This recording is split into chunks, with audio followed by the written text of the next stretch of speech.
Pilot Sumit सबरवालचा विमान अपघातामध्ये मृत्यू झाला आहे। सबरवाल कुटुंबावर दुःखाचा डोंगर कोसळलाय। आमदार दिलीप लांडे यांनी सबरवाल कुटुंबियाची भेट घेतली आहे।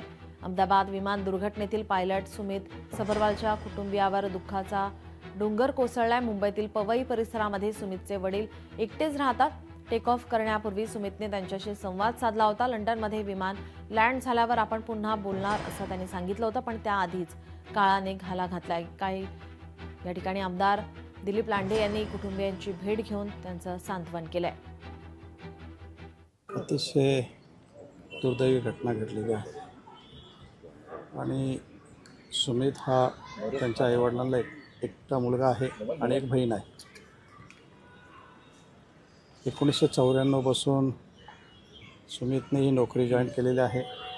एवढ्या वर्षाचा प्रदीर्घ अनुभव आहे। 1 तासापूर्वीच अपघात होण्याच्या पूर्वीच वडिलांशी बोलला आणि जिकडे जाणार होता तिकडे पोहोचल्यानंतर मी फोन करतो असं सांगितलं। मी त्यांच्या चरणावरती नतमस्तक होऊन हात लावला पायाला, तेव्हा त्यांच्या दोन्ही डोळ्यातून पाणी येत होतं। ही परिस्थिती त्यांच्यावरती घडलेली आहे। अतिशय दुर्दैवी घटना आहे। लोकशाही मराठी ऐका, पहा, जागरूक रहा।